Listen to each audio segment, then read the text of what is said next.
Thank you for the beautiful music there, Shintaro.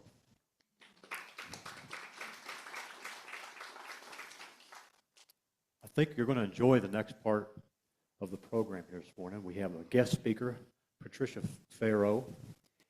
She's a licensed master social worker. She's an author and therapist who lives in Ann Arbor. She's written 5 books focusing on the divine feminine, resiliency, and after-death communication. She serves on the Women's Task Force of the Parliament of World Religions and is active in the Commission of the Status of Women, which is a week-long event at the United Nations in New York in March annually. She's currently writing a book on fierce listening and co-writing with 2 other women about women and anger entitled Permission to Burn. She is also writing a book with her dog, Dexter, who passed on October 17th. Sorry. Losing a dog is like losing a child. He loved his role as a wondrous joy spreader and is now sharing seeds of wisdom from the other side of the door. Her new puppy, Cosmo, just came to carry on his lineage as a joy spreader 1 week ago. He is only 4 months old, but he is definitely getting a head start. He just enjoyed his first pup cup last Monday at Starbucks.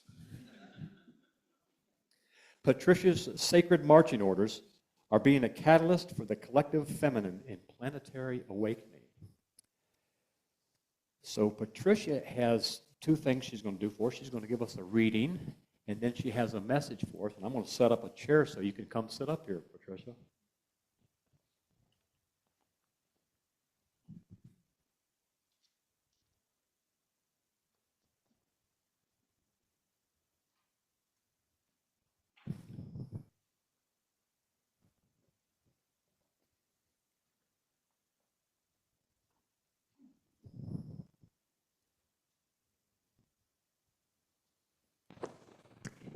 Oh, wow.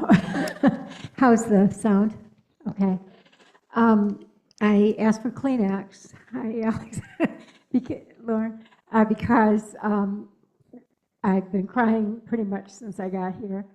The beauty of this community. I was here once with Kristen, and I thought, what an extraordinary community this is. And then there was the roundabout. So Katie's giving me a different way to get here, and I will be here in the future.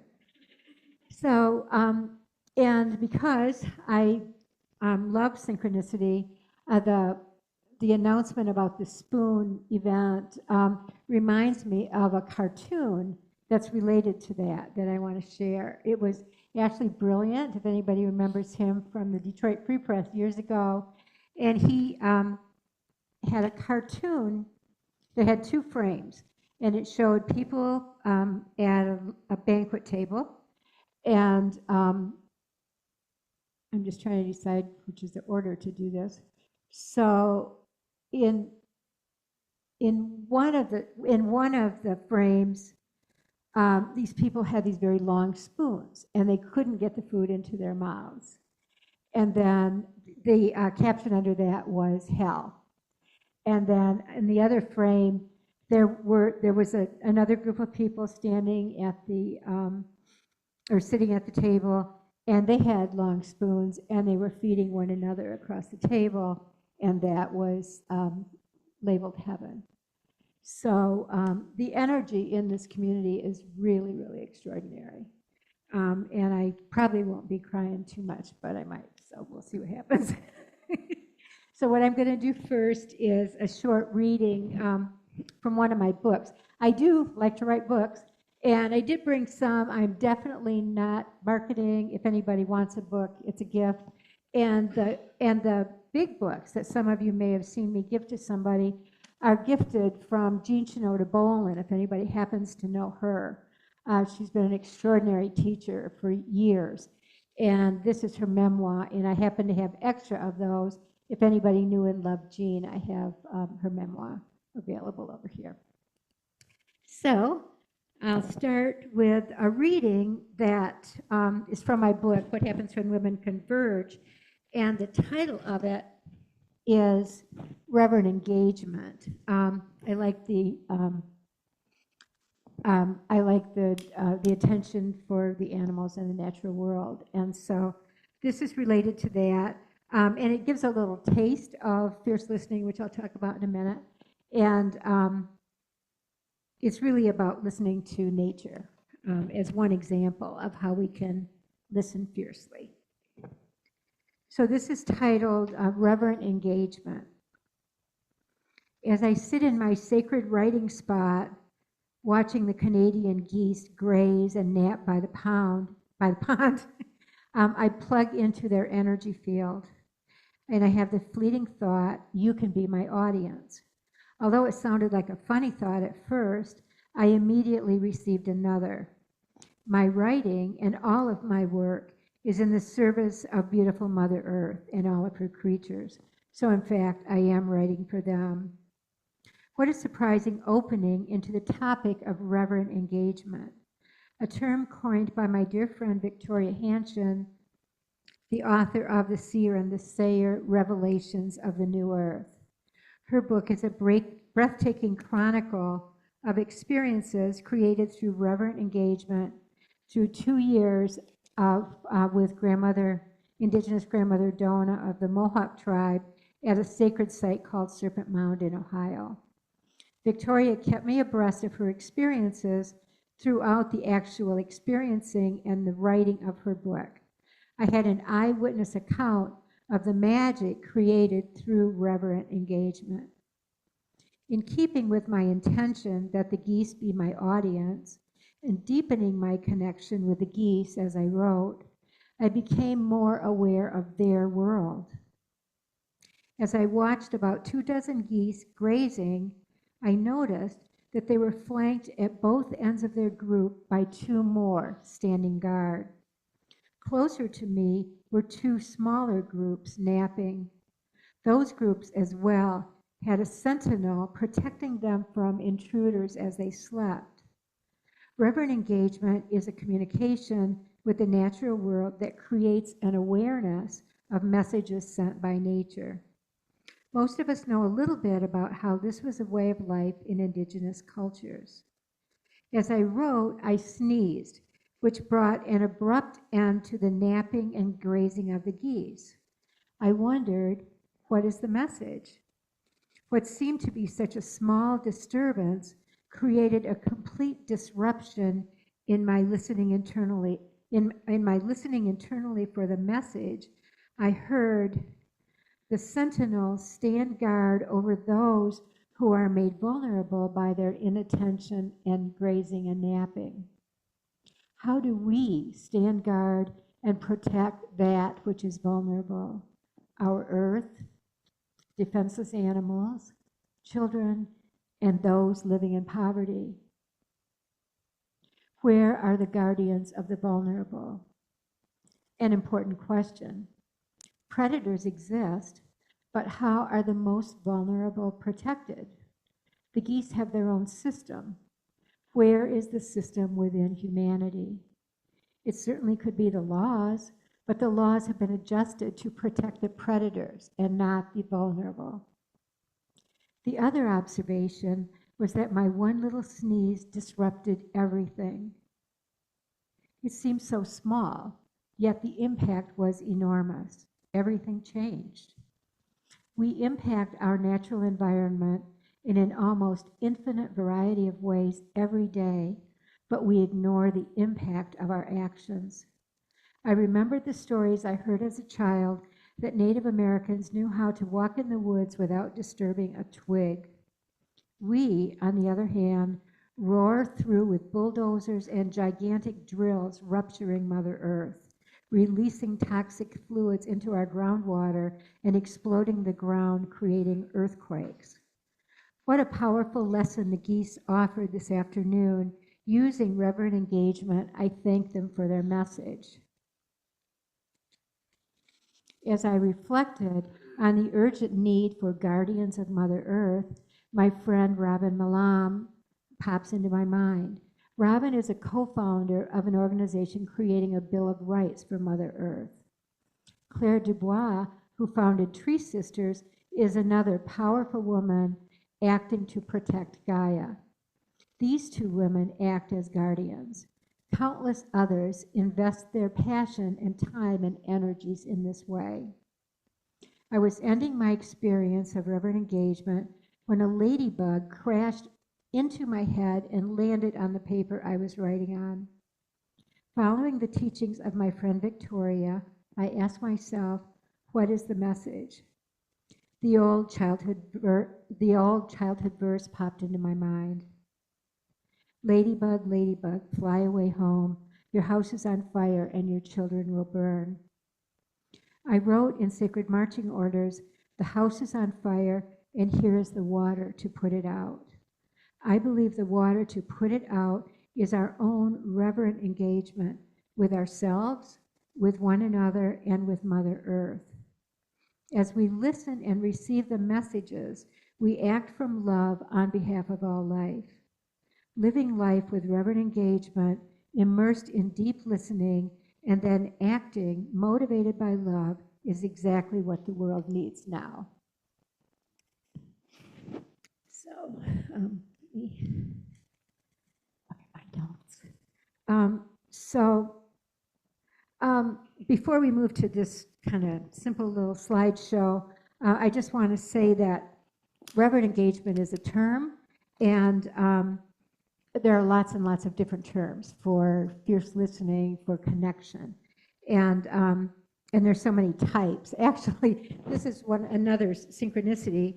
As I am writing fierce listening, I just came across some notes that I didn't remember I had, and it's a list of all the different ways that we can listen to, in different areas. So I'm just going to read a few because listening fiercely is the foundation to all of this work.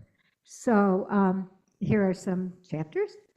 Listening fiercely to your partner, listening fiercely to your children, listening fiercely to yourself, listening fiercely to nature, listening fiercely to your body, listening fiercely in a group, listening fiercely to a friend, listening fiercely to your intuition, listening fiercely to your guides, to your inner child, to loved ones who've crossed over, and listening fiercely to the present moment, which which I'm doing my best at, but I'm a little nervous still. So I think what we'll do is start the slideshow, and then what this does is really gives you a recipe. And I have some bookmarks over here that have the fierce is an acronym, and it has the recipe on these bookmarks, so they're there for anybody that wants them. So it's kind of interesting because do I push it right now, or do I push the button? Oh, it's there? Oh, and I can't see it. Oh, is it the dog and cat? Okay. Okay. Okay, well, that's another synchronicity, because I have a woman at UPS that made this PowerPoint for me, and I thought there was a mistake. And so I sent her an email and said, would you change the order, because there was a little mistake. And it stayed as a draft, so she never received it. So it's not in order. But the synchronicity is it's the dog and cat, which I wish I could see. Okay. So that is a part of fierce listening, and I'll explain it. So that's don't step on their paws. I'm just going to have to look a little bit. So go at your head. Okay. What am I doing? Oh, the next one. I'm hitting the red one.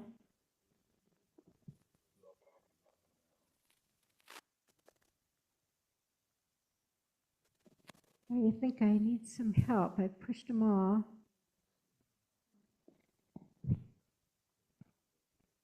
Is it the down? Oh, there we go. Oh, see, there's the synchronicity. That's Dexter. That's Dexter, wondrous joy spreader. So Dexter was supposed to be in there. I didn't know it. So then the down, maybe this will do it. And we're not into fierce listening yet. So there. And then, oh, go back. Oh. Okay. And that is Cosmo, who came last Saturday in Dexter's lineage having his first pup cup. So, so, so now we're beginning fierce listening. So, so it's an acronym, and the F in fierce listening stands for focus. And what that really means is that in fierce listening, you focus your full attention on the person who's speaking. It may be a person, it may be the natural world, it may be yourself. But the first thing is focus. Okay. And the next is intervals. And that actually goes with the dog and cat, because that there's a little story that goes with that. I had a friend who was working at a hospital, and she was working with a group of women, and she asked the women, "What are you good at?" And so each of the women, told something. And then there was a woman who didn't speak. And so my friend asked her, "What are you good at?" And she said, "I'm good at listening." And she asked her, "What have you learned about listening?" And she said, "I've learned that the story is in the pause. That when my kids come home from school and I ask them, how was your day? And they say fine. And I stay there and I wait. And it's when I wait and after the pause that my child says, Johnny pushed me on the playground, or the teacher was mean to me." So the story is in the pause. And we're so used to, with our conversational talking that we have, that somebody says something, then they stop, and then we talk. And they stop, and then we talk. And we kind of call that conversation, I guess, but it's sometimes more of a conversation for, I want you to listen to me. so that's the next. And then, oh. Okay. It'll be okay. Okay, the next is eliminate judgment. And that is, because actually listening, and I didn't even notice when I start, Kristen kept saying there's a clock in the back and you got 20 minutes. I have no idea when I started. When should I stop, Katie? Time-wise. Okay, we just keep going. Okay. I'm not going to stop now, but okay. So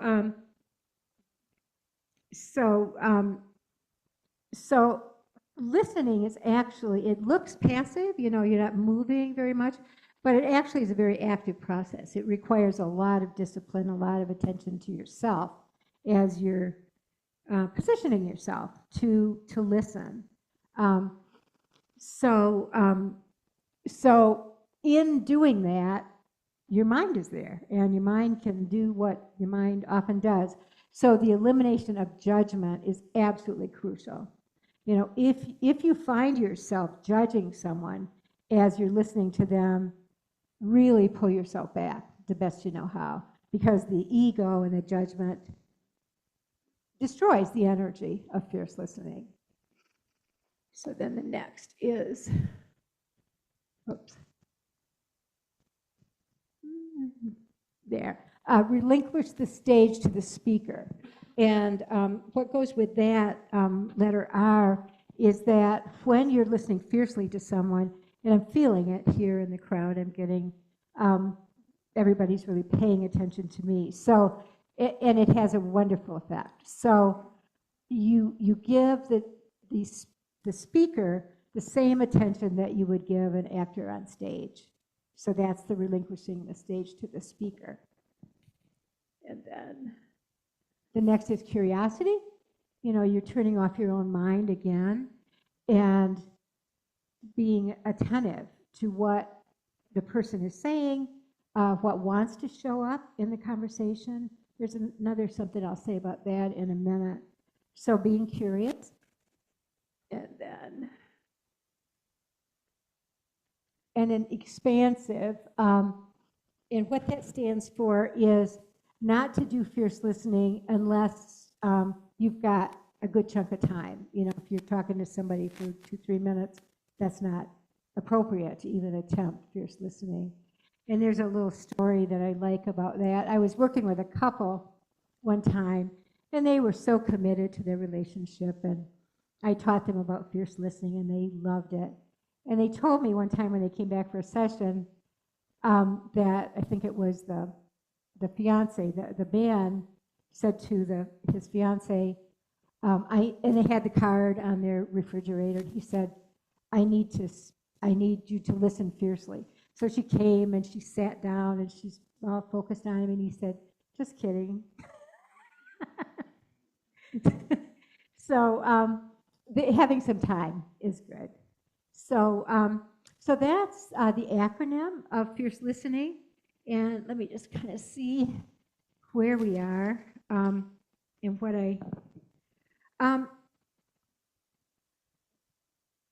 I'll tell you just a little bit. Oh, yeah, okay. The way that I came across the language of fierce listening is that I was talking with my editor at one point, and I was, let's see, I would have been listening to her, and she was talking. And I said to her, I said, you speak so fiercely. And she said, that's because you listened fiercely. And that really was an opening for me of the value of fierce listening. There's another thing I want to share. In my writing, at one point I worked with a woman writing a book that we were calling Sister Stewarding the Shift. And what I did in the writing of that book is I interviewed about 20 women who were living from their passion. And they were people who knew about fierce listening. It also can be called essence to essence communication, when one person is listening, speaking from their soul, and it's a back and forth. And we discovered that when two people are engaging in a reciprocal listening fiercely, that a third energy or spirit moves in, and then both know how to follow the spirit. And so that was the way we put that book together. And it was extraordinary, but it wasn't good for a book. It wasn't readable. It was beautiful energy, but it wasn't readable. So I tanked that and then wrote Sacred Marching Orders. So that I wanted to share. And then another piece I want to share is that years ago with Victoria that I mentioned before, I was working with some women. We're working on a presence called Women Waking the World. And as we were doing our process, we meditated. There were 4 of us. And each of us meditated and then shared the gifts that they saw in the other. That was something we did in our process. And Victoria, when it was me, she was talking about me, she talked about listening as the new weaponry. And Victoria is a woman who is not, doesn't believe in guns and violence. And she said, weaponry, that doesn't make any sense to use that word weaponry. So she pondered, and then at one point she meditated, and she asked for guidance as to why the word weaponry stayed. It wouldn't go away. And so she did some meditating, did a channeling, and she sent me this thing, this writing that is called Listening as the New Weaponry. And I'm not going to read the whole thing, but I do have extra copies if people want it. So I'm going to read just a little bit because I think that's a nice way for us to move toward closure. So Listening as a New Weaponry, this was channeled by Victoria on July 4th, 2009, actually. And this is what came through. I'm going to read pieces, not the whole thing. It goes, I am Mother Durga. I come in the service of divine truth and wholeness. I am she who was invoked in ancient days to save the earth when all the masculine weaponry failed, insufficient and ineffective in vanquishing the greed demon destroying the earth, who even the gods could not defeat. I, Mother Durga, emerged then, radiant with my feminine presence and power, laughing. I easily vanquished that destructive consciousness, fearsome and disempowering, that threatened all life. Such is the time we are again facing on our beloved earth. Again, there is a demon of greed consciousness on earth. And I, Durga, am returning again to vanquish that force which cannot be destroyed by man or gods, because it was created by the same masculine polarized consciousness of separation and domination out of balance with the feminine. And I'm gonna stop there, and I'm gonna move down to about the last 3 paragraphs. She says, I, Durga, bring forward listening as the new weaponry, and I will have many in my ranks. The weaponry of reciprocal listening disarms the consciousness of separation and polarization, the extreme form of which is violence and war. This new weaponry is a form of listening that is governed by the heart and not the head. This form of listening seeks not to dominate, judge, or defeat, but to unify. Because this form of listening seeks to receive, to understand, to forgive, to restore right relationship and respect, it has the power to unify opposites. This new weaponry of reciprocal listening holds the miracle of unifying the masculine and the feminine, first unifying them inwardly and then outwardly in such a way that neither dominates the other, but instead they are held in balance. It is like the miracle of fire and water, and where the fire does not douse the water, and the fire does not vaporize the water, and the water does not douse the fire. Now, this new listening weaponry will be massively deployed on a global basis as never before. This new weaponry brings the polarized elements together in deeply engaged and receptive relatedness through profound, heart-opening listening. This reciprocal listening, through words of truth and beyond words, allows an energetic merging of hearts and recognition of oneness. This is not just a weaponry of women. We will have ranks of heart-activated men who will train other men in this new weaponry of unification. There are many who are already eager to enlist and serve. Gratitude, unity, and harmony will be the spoils of this battlefield. So the energy of unity in this community is quite extraordinary. That really is why I was, the tears were just really wanting to come.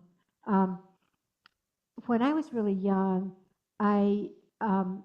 whenever I saw a parade, I cried. I could not see a parade without crying. And I didn't know why. For years and years, I had no idea why.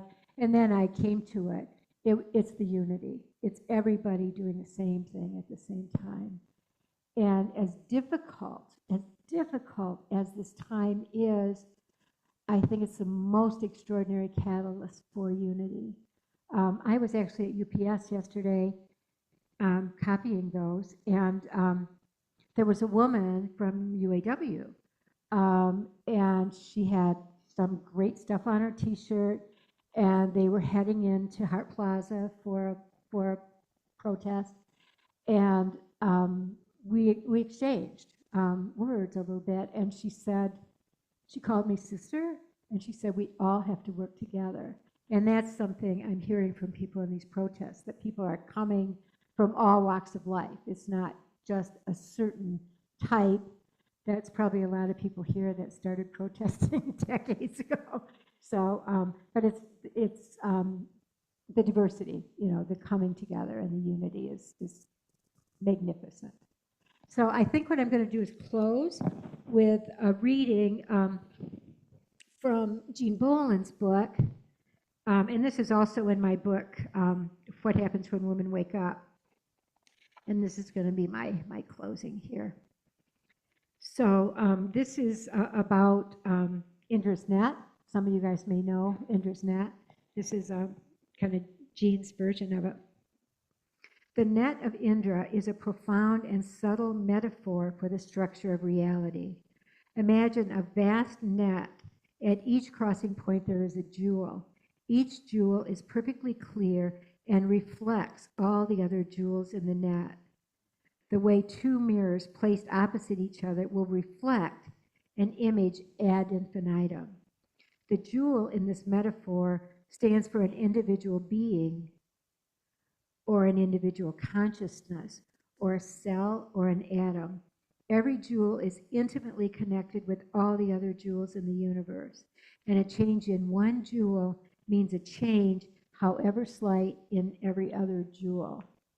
And I think many of us have learned to use this language of the micro and the macro. The more we do our own work, our own individual growth, it actually does affect the macro. I think that's also called the butterfly effect. So I knew with 20 minutes that we wouldn't have time to move into dyads, but the bookmarks are there, and take as many as you want, and practice fierce listening.